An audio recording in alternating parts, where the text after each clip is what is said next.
कहने में तो ये बड़ा आसान लगता है कि अगर एक बार हार गए हो तो फिर से कोशिश करो, फिर से दौड़ लगाओ।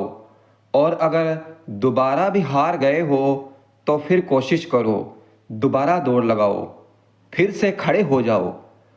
और ऐसे ही कोशिश करते रहो जब तक तुम कामयाब नहीं हो जाते, सफल नहीं हो जाते। कोशिश करते रहो। इसलिए कहने के लिए तो यह बड़ा आसान है, मगर जब बार बार हार का सामना करना पड़ रहा हो तो फिर आखिर एक इंसान कितनी कोशिश कर सकता है। और कभी ना कभी तो उसका मनोबल जरूर टूट जाएगा। और क्या कोई ऐसा उपाय भी है जो कि हमें लगातार चलते रहने के लिए हिम्मत देता है? तो इसका जवाब है हाँ। इसलिए इसके बारे में सभी बातों का जवाब आपको इस कहानी में जरूर मिलेगा।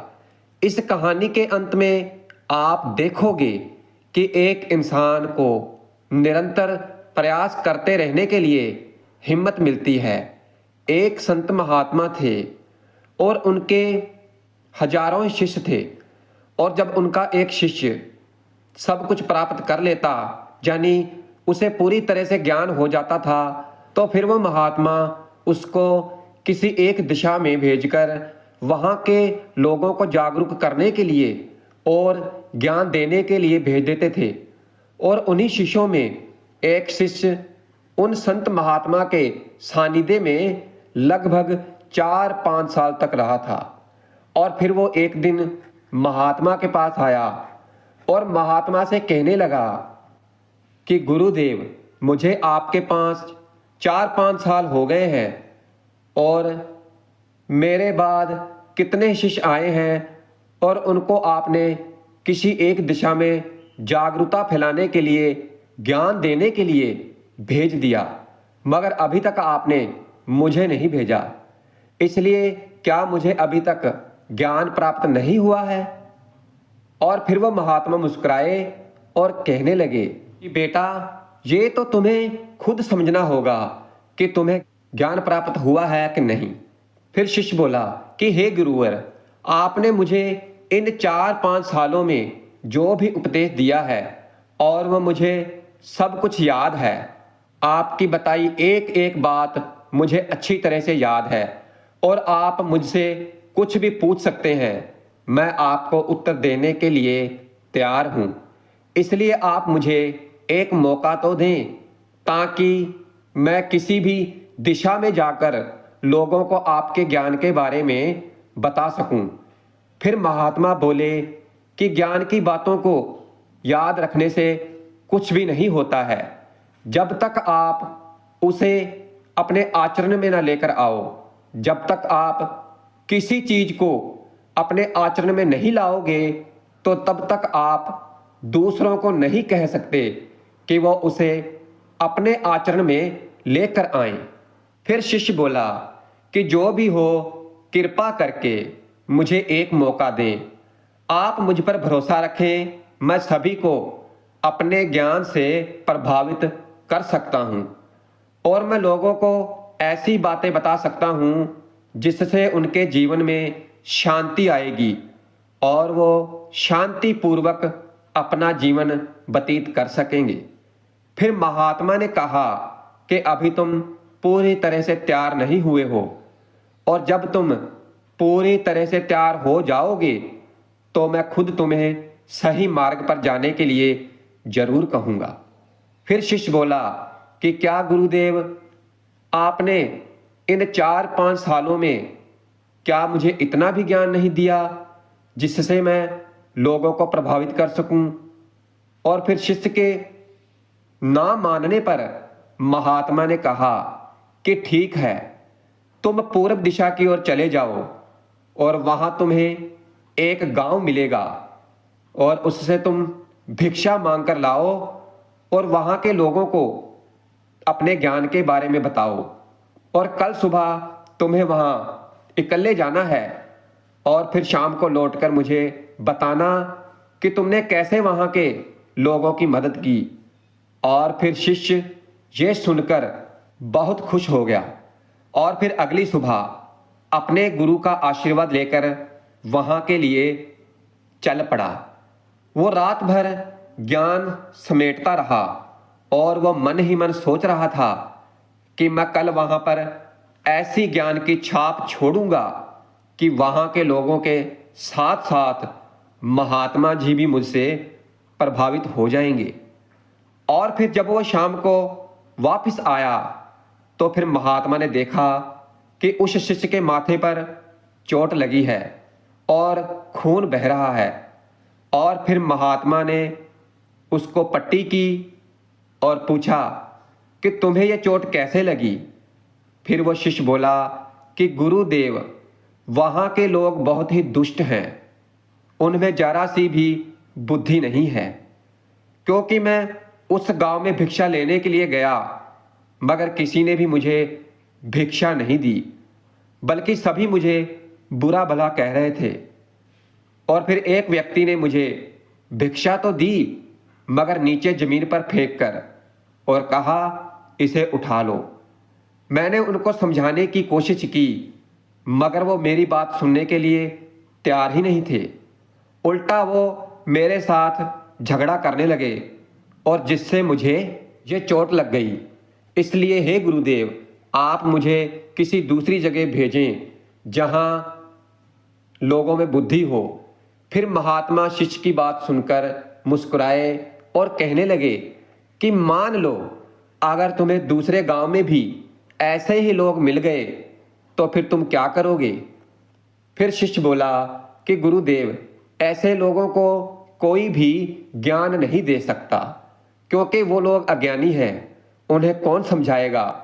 फिर महात्मा बोले कि बेटा, वो लोग अज्ञानी नहीं बल्कि ज्ञानी हैं। उनके पास बहुत बुद्धि है और उनके पास खुद का अपना ज्ञान है।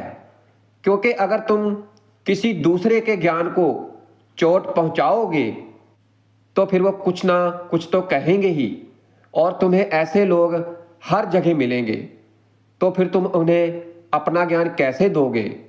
इसलिए आज तुम आराम करो, कल शाम को मेरे पास आना।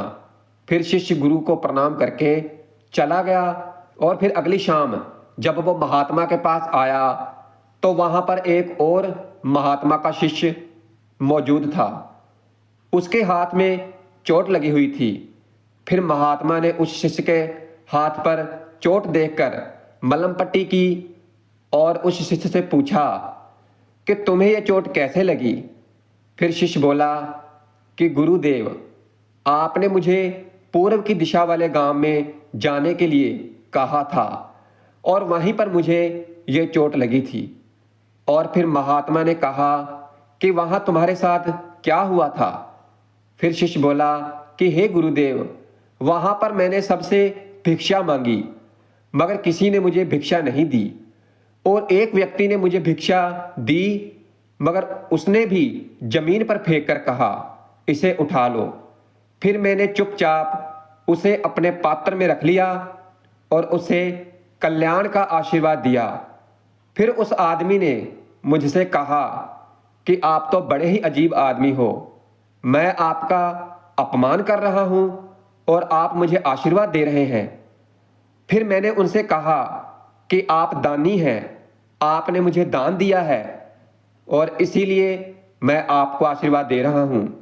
और फिर जब मैं वहां से आगे गया तो लोगों ने मुझे वहां से जाने के लिए कहा। उन्होंने मुझे अपशब्द भी कहे और मुझ पर पत्थर भी फेंके और जिससे मुझे ये चोट लग गई। और फिर जब मैं वहां से वापस आ रहा था तो मैंने एक माँ को रोते हुए देखा। वो अपने बीमार बच्चे को लेकर चिंतित थी। और फिर मैं तुरंत जंगल में गया और उसके लिए कुछ जड़ी बूटी ले आया मगर वहाँ के लोग मुझे उस बच्चे को जड़ी बूटी नहीं देने दे रहे थे। और फिर मैंने उनसे बेनती की वो मुझे उस बच्चे का इलाज करने दें। फिर उसके बाद वो मुझे जैसा कहेंगे तो मैं वैसा ही करूँगा। और फिर जिस व्यक्ति ने मुझे भिक्षा दी थी तो उसने गांव वालों को समझाया। फिर कहीं उन्होंने मुझे उस बच्चे को जड़ी बूटी लगाने दी और फिर उसके बाद वो बच्चा ठीक भी हो गया। और फिर गांव वालों ने मुझसे किए गए बुरे व्यवहार की माफ़ी मांगी और मुझे धन्यवाद दिया और फिर मैं वहाँ से वापस आ गया। हे महात्मा जी, मेरी आपसे एक ही विनती है कि उस गांव के लोग बहुत भले हैं और सीधे साधे हैं, और क्या मैं रोजाना उसी गांव में जाकर भिक्षा मांग सकता हूं? और इस बात को वो पहला शिष्य भी सुन रहा था और फिर उसने ये सुनते ही महात्मा के चरणों में गिरकर कहा कि हे गुरुदेव, मुझे समझ आ गई है कि मैं अभी उस लायक नहीं हुआ कि दूसरों को ज्ञान दे सकूं। फिर महात्मा ने कहा, हमें बाहर वैसे ही लोग दिखाई देते हैं जैसे हम भीतर से होते हैं, क्योंकि जब तक हम खुद को नहीं बदलते हैं तो तब तक हम किसी को भी नहीं बदल सकते हैं। क्योंकि दूसरों को बदलने के लिए खुद में परिवर्तन लाना बहुत जरूरी है। कोई भी बात बताने से पहले उसे अपने आचरण में लाना बहुत जरूरी है, क्योंकि खुद के आचरण में लाई गई चीज को समझना और समझाना और बताना बहुत आसान होता है और उसे लोग फिर बहुत ही आसानी से समझ भी जाते हैं। इसलिए भाई, आप सोच रहे होंगे कि इसमें लगातार प्रयास करने का कौन सा मंत्र है, तो फिर यहीं पर हमारी समझ काम आती है। क्योंकि इस कहानी में दो पात्र थे और दोनों ही पात्र वहां से चोट खाकर आए थे। एक पात्र उनको बुरा भला कहने में लगा था और दूसरा पात्र फिर से वहीं उसी गांव में जाने के लिए कहने लगा। और ऐसे ही जब हमारे जीवन में कोई कठिनाई आती है, जहां फिर हम प्रयास में असफल हो जाते हैं, तो फिर जहां तो हम उससे मुंह मोड़ लेते हैं, जहां फिर उस काम को कभी करने की कोशिश ही नहीं करते। मगर दूसरी तरह का पात्र उसी काम को करने का नजरिया बदल देता है। वो उसी नाकामयाबी के अंदर कुछ ना कुछ मोटिवेशन ढूंढ ही लेता है। अब जैसे एक नवजात बच्चा होता है तो उसे शुरुआत में चलना नहीं आता है, फिर वो चलता है, गिरता है, फिर चलता है, फिर गिरता है, फिर उठता है और फिर चलता है और फिर गिर जाता है। वो बार बार कोशिश करता रहता है। उसके लिए वो गिरना और फिर उठकर चलना एक खेल ही बन जाता है। उसके लिए वो मनोरंजन बन जाता है। उसको वो कोशिश नहीं लगती है, उसको वो खेल लगने लगता है, क्योंकि उसके पास कोई और विकल्प होता ही नहीं है। मगर हमारे पास करने के लिए बहुत चीजें होती हैं, बहुत विकल्प होते हैं, और इसीलिए जब हम एक चीज में असफल हो जाते हैं तो फिर दूसरी चीज की तरफ भागने लग जाते हैं। और अगर हम जगह जगह मिट्टी खोदने की बजाय एक ही जगह पर मिट्टी खोदते रहे तो फिर एक ना एक दिन वो कुआं बन जाएगा और उसमें से पानी भी निकल जाएगा।